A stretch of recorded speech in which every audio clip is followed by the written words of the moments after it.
warahmatullahi wabarakatuh.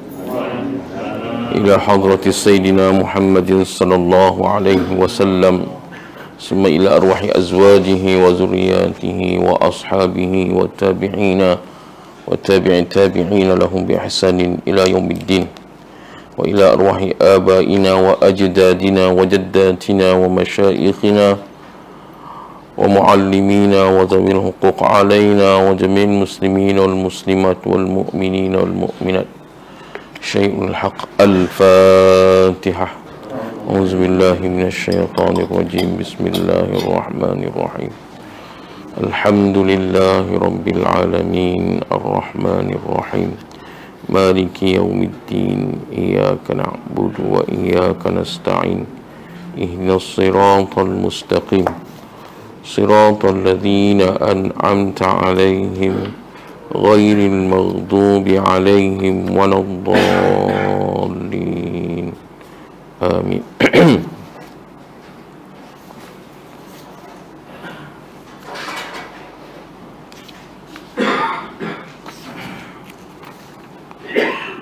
الحمد لله نحمده ونستعينه ونستغفره ونعوذ بالله من شرور أنفسنا ومن سيئات أعمالنا. أشهد أن لا إله إلا الله وأشهد أن محمدا رسول الله. رب اشرح لي صدري ويسر لي أمري واحلل عقدة من لساني يفقهوا قولي. اللهم ارزقنا علما نافعا وانفعنا بما علمتنا إنك أنت العليم الحكيم.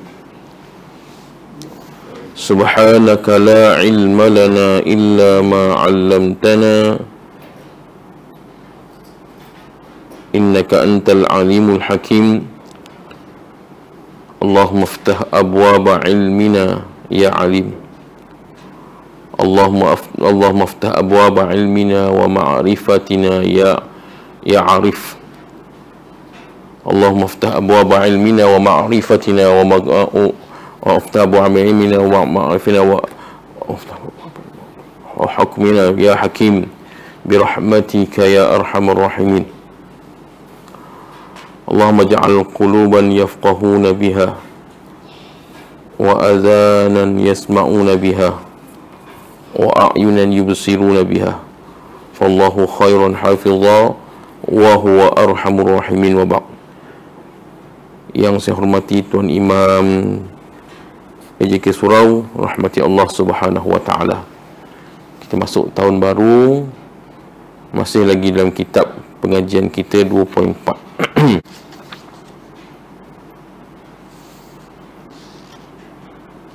Okey. Ciri-ciri harakah Islamiyah dan ciri-ciri khusus harakah Islamiyah. Pertamanya, menjauhi pengaruh pemerintah. Ahli politik adalah menjadi kebiasaan bahawa sebahagian daripada anggota harakah Islamiyah adalah terdiri daripada pegawai pemerintah dan dari ahli politik. Yang keanggotaan seperti ini mestilah dijaga supaya harakah Islamiyah tidak diperalat dan diperdagang oleh dua golongan di atas agar ia kekal dengan sifat bersih, benar dan ikhlas perjuangan. Kita dah baca bab-bab sebelum ni tentang ciri-ciri yang utama. Ciri-ciri utamanya antaranya kita sebut adalah menjauhi perselisihan dalam masalah fiqh. Kita pergi pada khusus pula supaya tidak dipengaruhi oleh unsur-unsur luar. Unsur-unsur yang dimaksudkan dengan unsur-unsur luar adalah ideologi yang bertentangan dengan Islam. Ideologi yang bertentangan dengan Islam. Kerana orang ni bila dia menginginkan sesuatu, maka dia banyak mengikut nafsu. Kita berbincang dengan hak Allah. berbincang dengan hak Allah, bila sebut dengan ahli politik yang mengikut nafsu, yang mengikut kehendak nafsu. Ada juga ahli politik yang tidak mengikut kehendak nafsu, tuan-tuan. Dia hanya tunduk dengan kehendak Allah. Kalau tidak, masakan Allah, Nabi SAW menyebut, la tazalu min ummati la tazalu min ummati qa'imatun zahirina 'alal haqq. Sentiasa ada orang-orang yang mendirikan kebenaran. Bila sebutkan mendirikan kebenaran itu, Allah akan sentiasa hantar manusia ataupun sosok seorang manusia yang akan membawakan kebenaran, membawa kebenaran. Walau ketika dan mana pun. So, yang dimaksudkan di sini ialah orang-orang yang berkepentingan, tidak berkepentingan kepada diri dan nafsu mereka, yang menentang Allah dan menentang Rasulullah SAW. Kerana benda mengikut nafsu ini, orang kita boleh kenal orang yang ikut nafsu ini, kita boleh kenal dia hidup, dia membesarkan dunia, hidup dia membesarkan perut dia, hidup dia membesarkan kehendak dia, walaupun kehendaknya itu bertentangan dengan Nabi SAW dan bertentangan dengan nafsu, bertentangan dengan Allah Subhanahu wa taala. So, yang dimaksudkan oleh pengarang kitab adalah terpengaruh dengan orang-orang yang berideologi yang bertentangan dengan Allah, bertentangan dengan Al-Quran lah.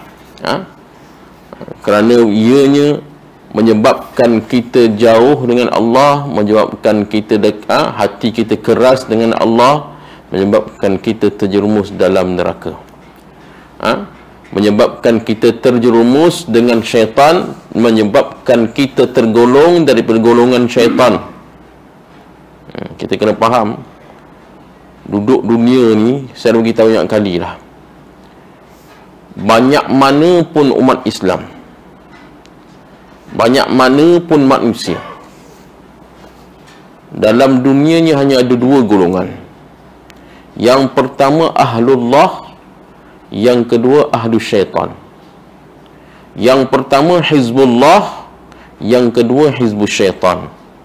Allah sebut dalam Al-Quran surah Mujadilah, sebut dalam Al-Quran surah Maidah, cerita tentang Hizbullah dan Hizbus syaitan. Hizbullah ialah ahlullah lah, ahlullah dan ahlu syaitan. Banyak mana pun mereka akan terbagi pada dua. Walaupun kita tengok besok pada akhir zaman, manusia ni akan terbagi akan dua golongan. Golongan yang pertama yang mengikut Dajjal, golongan yang kedua yang mengikut Imam Mahdi. Dan golongan yang mengikut Imam Mahdi itu golongan yang dipilih oleh Allah, bukan terpilih. Kalau terpilih kita nak terpilih, dipilih oleh Allah Subhanahu wa taala untuk mengikut Imam Mahdi. Sebab tu kita kena doa ke Allah. Doa tadi, Allahumma inni a'udzubika min fitnati Masihid Dajjal. Kena doa. Dia tak mau duduk dalam golongan yang tergolong dalam Dajjal. Kerana di akhir zaman besok, Nabi SAW menyebut, kalau timbulnya Dajjal, kamu orang yang beriman kena ikat isteri-isteri dan anak-anak kamu di tiang, dan mengikat diri kamu di tiang, supaya tidak terikut Dajjal. Kita tak tahu macam mana dahsyatnya fitnah Dajjal, yang di mana fitnah Dajjal ni ke pengikut Imam Mahdi yang ciri-cirinya makan tak cukup. Makan tak cukup, tuan-tuan, air sedikit. Sebagaimana pengikut Talut. Falamma fasala Talut bil jununi qala inna Allaha mubtaliikum binahar faman syariba minhu falaysa minni wa man lam yat'amhu fa innahu minni illa man ightarafa ghurfatan biyadihi. Tatkala Talut membawa bala tenteranya bertemu dengan Jalut. Bala tentera Talut sikit, bala tentera Jalut banyak. Dalam bala tentera Talut itu tadi, Allah wahyukan kepada Talut supaya jangan minum air sungai. Perjalanan jauh tuan-tuan, bekalan air tak ada. Bekalan air tak ada. Tiba-tiba Allah uji dengan tentera-tentera Talut dengan sungai. Innallaha mubtaliikum binahar. Kamu akan diuji dengan sungai. Faman syariba minhu falaysa minni. Nak pergi perang ni tuan-tuan. Tak. Kalau kita beriktimad dengan pemikiran akal, maka kita akan apa? Akan rasa kalau tak ada air, aku nak hidup macam mana? Tak ada makan, nak hidup macam mana? Macam itulah akan beradanya pada zaman Mahdi dan tentera-tentera Mahdi, dan juga pada zaman Dajjal. Pada zaman Dajjal, Mahdi dan tentera Mahdi akan berkurangan makan. Tak ada makan. Sehingga kan Dajjal, kalau kita fitnah Dajjal ni, sehingga kan Dajjal bila sampai satu negeri, satu tempat, dia bertanya kepada orang tempat tu, nak beriman dengan aku tak mau? Kalau kamu nak beriman dengan aku turunkan hujan. Negeri menjadi kering kontang, aku turunkan hujan. Kalau tak, aku biarkan negeri kamu kering kontang dan kemarau. Kita diuji dengan nafsu makan.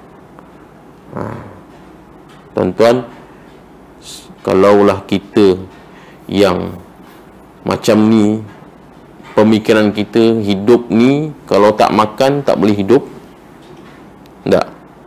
Kalau tak minum tak boleh hidup, agak-agak kita lepas tak?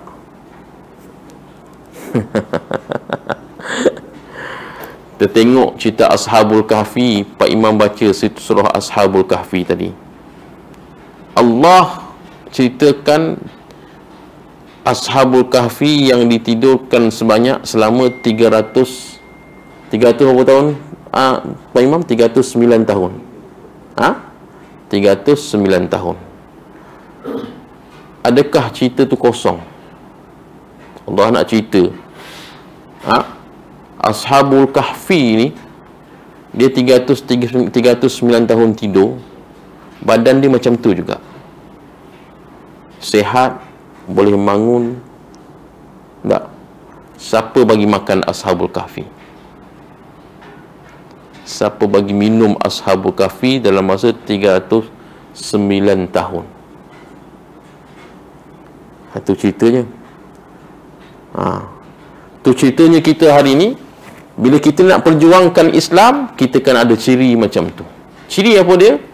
Ciri pergantungan kepada Allah, tidak bergantung kepada selain pada Allah.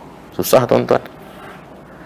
Datang semayang pun, aku tak boleh datang semayang ni kalau tak tidur cukup. Betul? Besok jadi imam, Pak Imam, besok jadi imam. Kalau tak tidur ni aku pening kan? Kalau tak tidur, kita terikat dengan lumrah alam. Kita tak terikat dengan lumrah Allah. Iza arada syai'an ay yakula lahu kun fayakun. So orang yang memperjuangkan Islam ini tidak perlu terikat dengan mana-mana ideologi, kerana mana-mana ideologi itu membawa kita radhi, dani. Dunia tu asal perkataan dani, maksudnya apa? Rendah.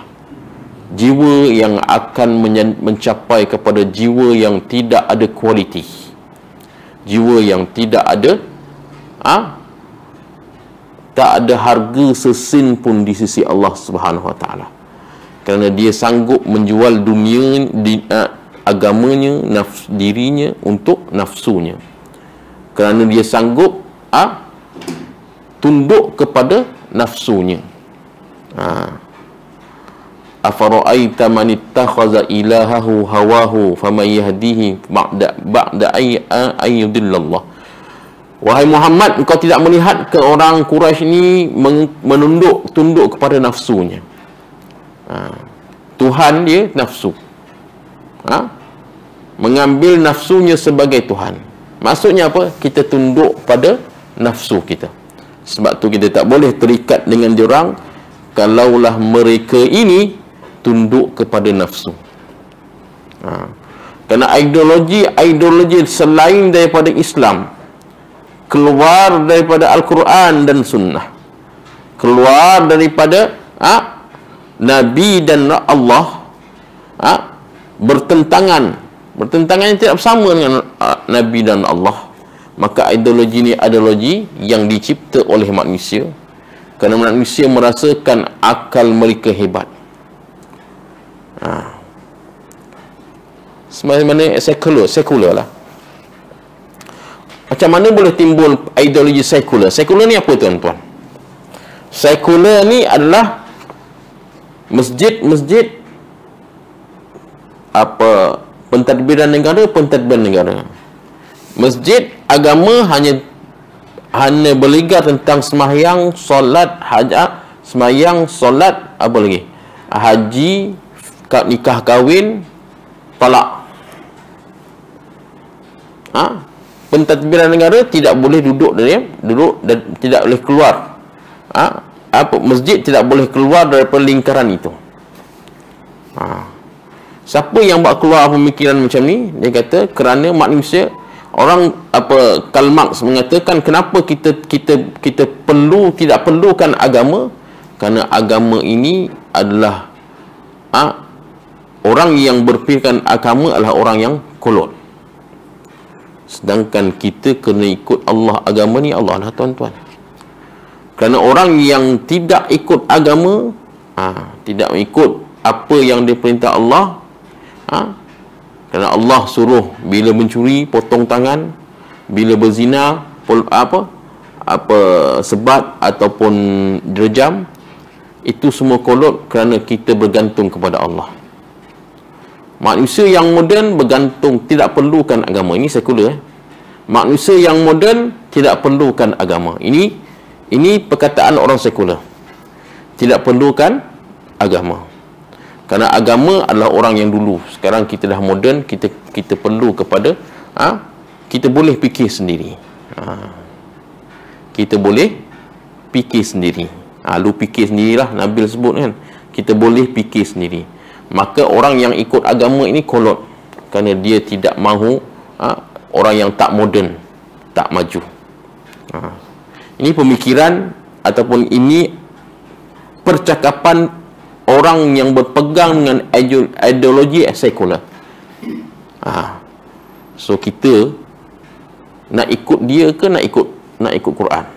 Ustaz nak ikut dia lah, Ustaz, pasal dia kata tak moden kalau kita ikut Quran.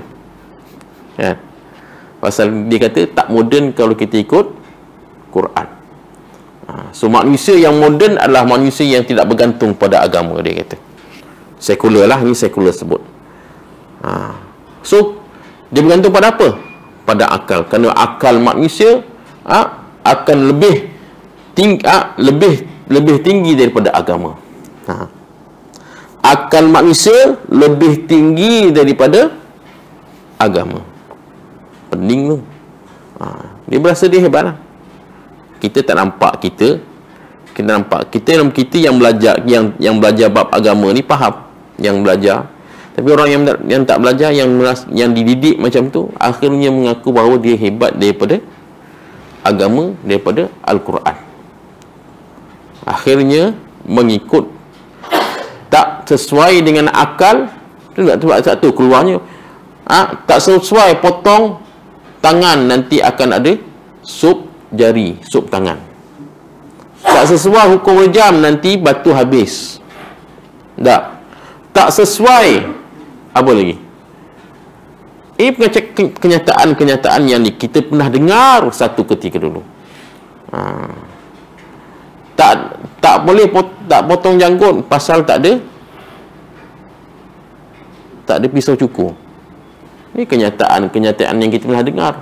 Pasal apa? Dia nak suruh jauhkan kita daripada agama, jauhkan kita daripada Rasulullah supaya kita hidup moden, maju.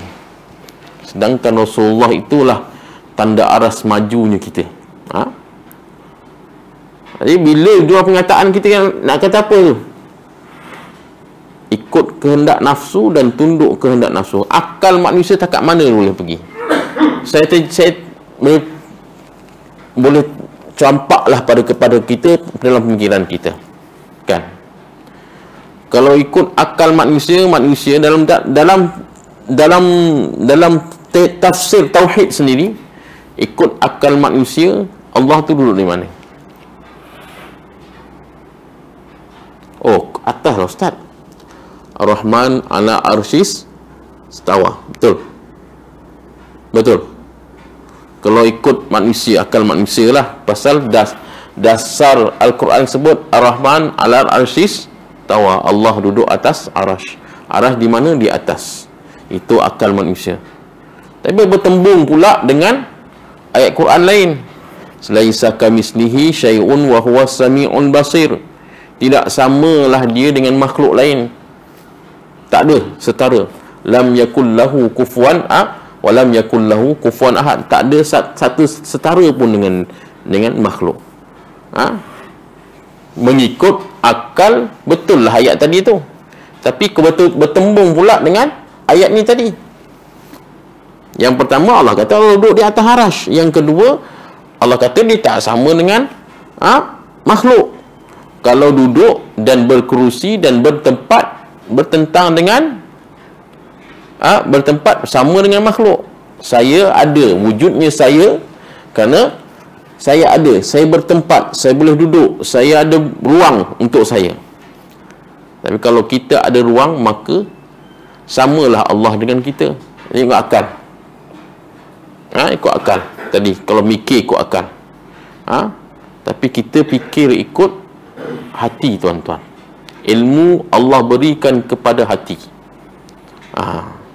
Bila bertembung dengan kehendak nafsu dengan kehendak hati, maka kita kena dahulukan kehendak hati. Kehendak hati. Kerana hati itu bersama Allah. Innallaha la yanzuru fi suwarikum wala fi ajsadikum walakin yanzuruna fi qulubikum. Tak.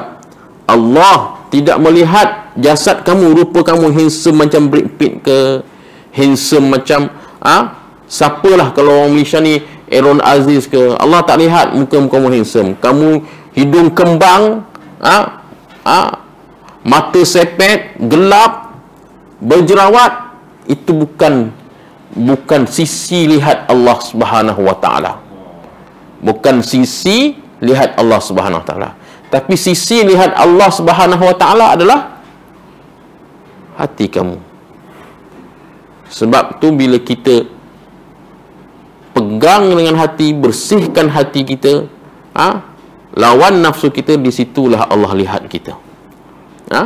Maka orang yang berpegang dengan nafsu, tidak berpegang dengan hati, maka dia telah jauh daripada Allah, menyebabkan dia dari dunia duduk di bawah tempat yang terbawah sekali.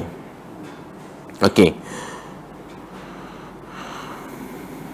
Harakah Islamiah mestilah beransur-ansur dalam gerak kerjanya, kerana ia menyadari bahawa jalan yang akan dilalui adalah hebat dan jauh, manakala matlamatnya pula adalah besar dan mulia.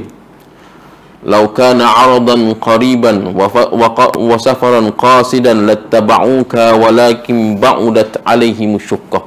Surah At-Taubah, Allah sebut orang yang membawa Islam akan berpegang dengan ayat ini. Orang yang nak menjadi ahlullah kena berpegang dengan ayat ini. Lau kana 'aradan qariban, wahai Muhammad, jikalaulah kemenangan itu dekat, lattaba'uk.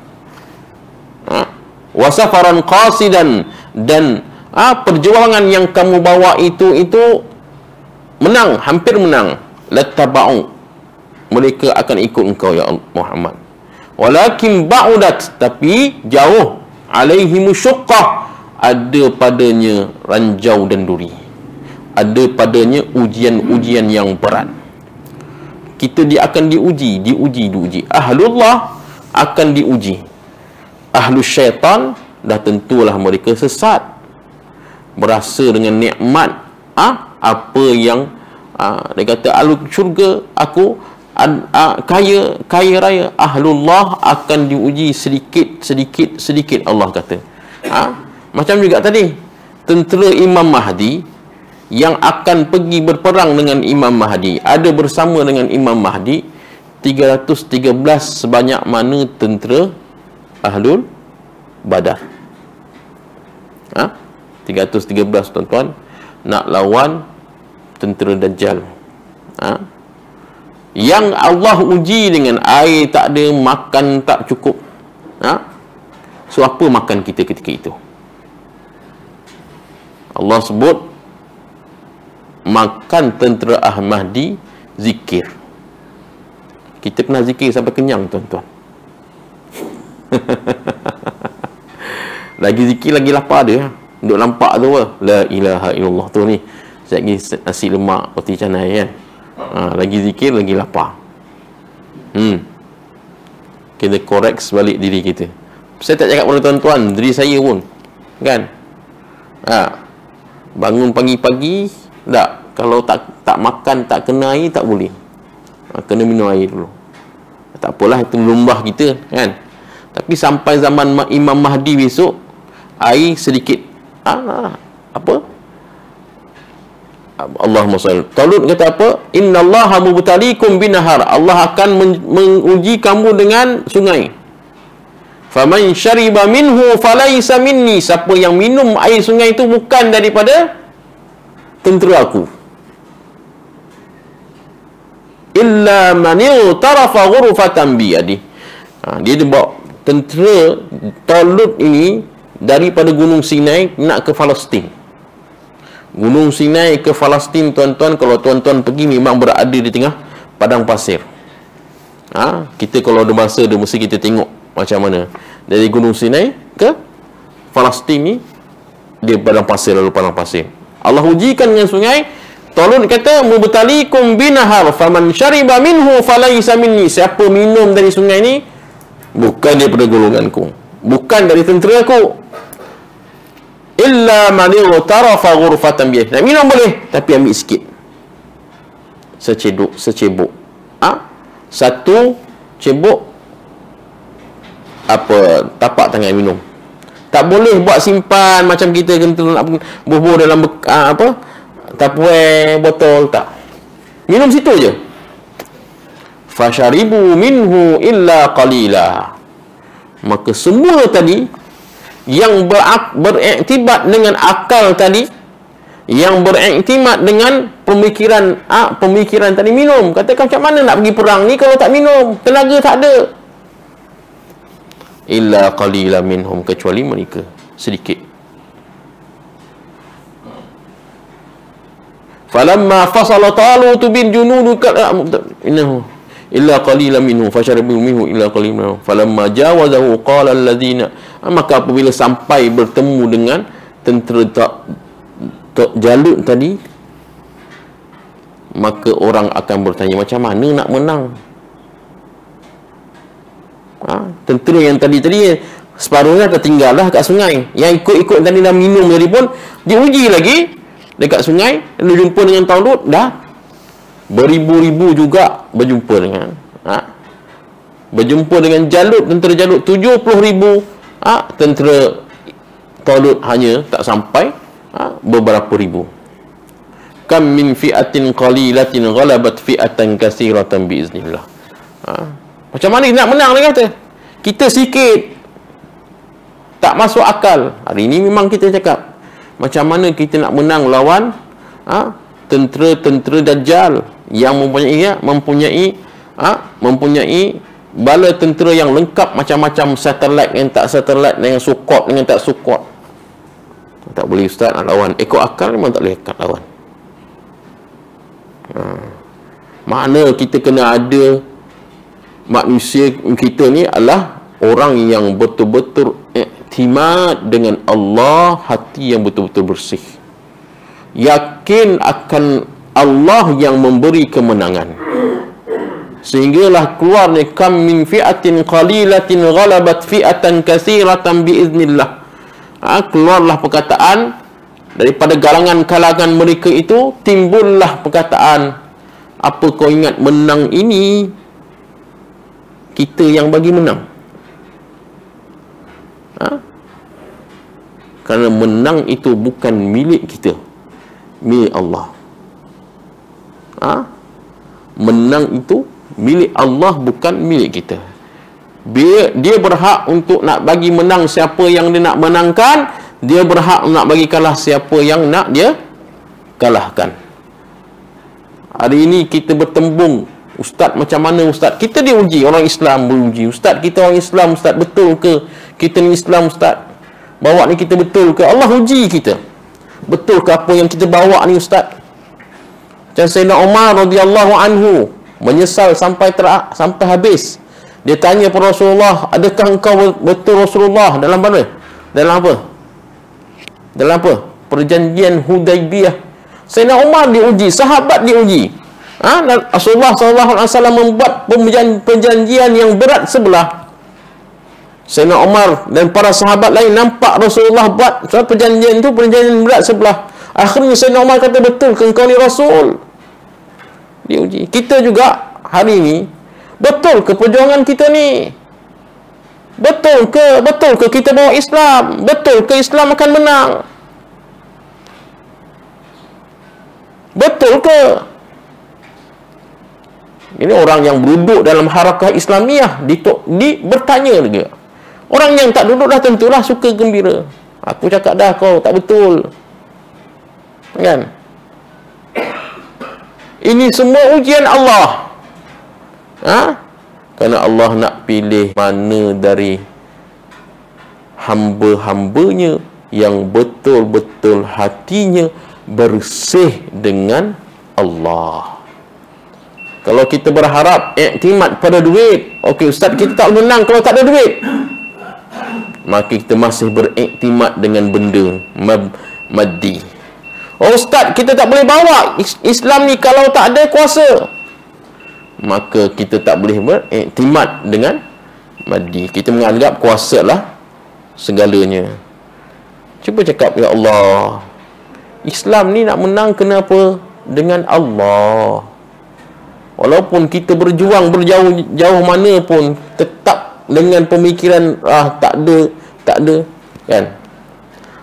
Kalau tidak beriktimat kepada Allah, tidak dengan hati yang bersih, maka sampai bila Allah tak akan datangkan kemenangan.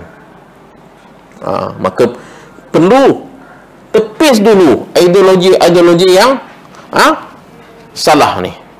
Perlu tepis dulu, tolak dulu dalam hati kita pergantungan kita kepada kebendaan. Barulah kita kata dia Islam tu akan dibawa, dia akan membawa kita akan membawa kemenangan Islam. Dan Allah kata kalau kau duduk nak tolong aku, betul-betul kau nak jadi ahlullah, engkau nak jadi ahlu aku, engkau nak jadi hizbullah, engkau akan diuji. Kerana ujiannya kamu akan diuji sehingga kamu tidak yakin bahawa betul ke tak betul. Kecuali hati yang bersih saja akan yakin Allah. Hati yang tak bersih akan lari daripada Islam, akan lari daripada perjuangan yang dia berasa dia tu hebat. Tu bahaya.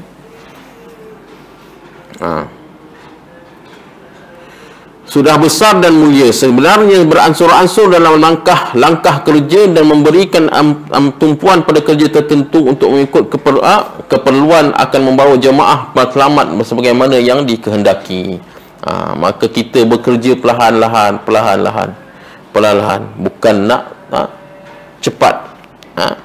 Bukan cepat bukanlah ciri gerakan Islam, bukan ciri orang yang membawa Islam. Perlahan. Pasal apa tak menang? Tak apalah tak menang, kan? Pasal apa? Bukan sampai waktunya lagi. Kita ada kerja perlahan. Imam Hasan Al-Banna telah membawa bahawa dakwah ini mempunyai 3 marhalah, iaitu ta'rif, pengenalan, yang kedua marhalah takwin, pembentukan, yang ketiga adalah marhalah tanfiz, pelaksanaan. Maka dalam golongan ini perlu ada tiga kelompok. Yang pertama orang yang ta'rif, kelompok yang kedua takwin, kelompok yang ketiga tanfiz. Yang ketiga mengutamakan kerja hasil dan dari yang dilakukan. Selepas kita berjaya, maka kita kena fikir pula hasil daripada kerja yang kita buat itu tadi, sama ada benar capai ataupun tidak capai. Kita ada target. Kita ada target. Ini ciri-ciri yang mereka perlu ada pada gerakan Islam dan orang yang mengintimakkan diri ke dalam gerakan Islam. Saya rasa takat tu sahaja. Pukul 7.30 subuh dah ni, pukul 7, pukul 6 suku 6.14 6.14 saya sampai tadi, keluar rumah tadi sampai baru Pak Imam baru rakaat pertama. Saya ingat saya lewat dah, saya terlupa yang lambat subuh ni. 6.30 baru naik komat ni. Pukul 7 ni baru siang ni, baru syuruk. Jadi mudah-mudahan apa yang kita bincangkan pada pagi ini memberi manfaat kepada kita. Sebenarnya tuan-tuan dan puan-puan rahmati Allah Subhanahu Wa Taala, buku yang saya bawa ini adalah buku untuk kita sedarkan diri bahawa kita nak jadi ahlullah ke nak jadi ahlu syaitan. Kalau nak jadi ahlullah, kena bersedia dengan cara Allah. Kalau nak jadi ahlu syaitan, senang je. Tak payah datang masjid, tak payah mengaji, tak payah tarbiyah diri, tak payah tazkiyatun nafs. Tu je. Tak payah datang masjid. Masjid satu hal, Allah dah bagi kita izin datang masjid. Duduk kat masjid satu hal, kan? Yang beratnya adalah membersihkan jiwa kita. Yang beratnya ialah mensolidkan jiwa kita pergantungan kepada Allah. Itu yang paling berat. Kerana syaitan, iblis, Azazil hidup 80,000 tahun, 80,000 tahun sebelum lahirnya Adam. Azazil 80,000 tahun sebelum lahirnya Adam. Maka apabila dia telah menjadi capai tahap yang paling tinggi, iaitu ketua malaikat.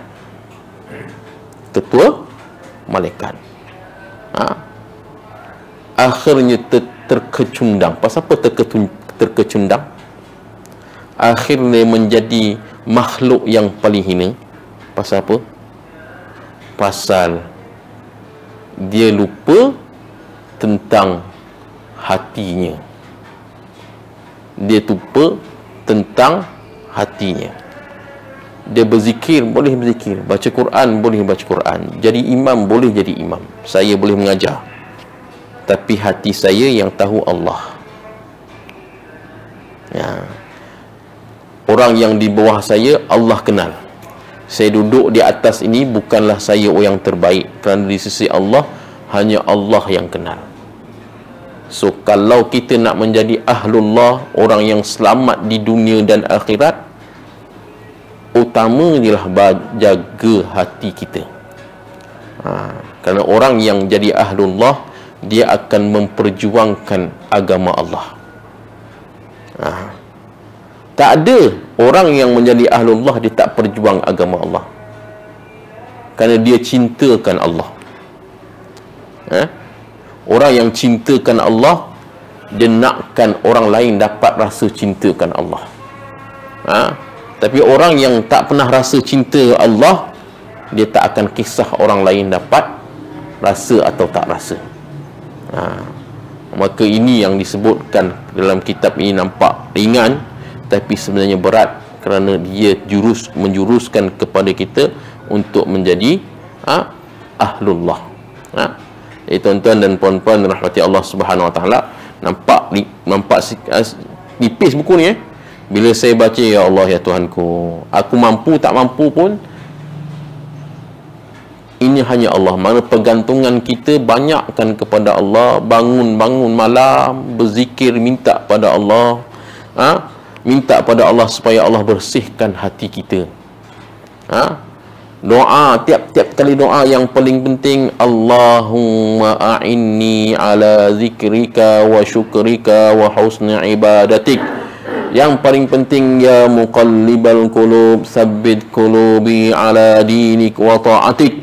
Banyak mengkoreksi hati, baru kita boleh duduk dalam track ahlullah. Kalau tidak mengkoreksi hati, maka kita tak boleh terluar. Jadi tuan-tuan, Pak Imam, baru ni Pak Imam salah dalam khutbah, tak ada masalah.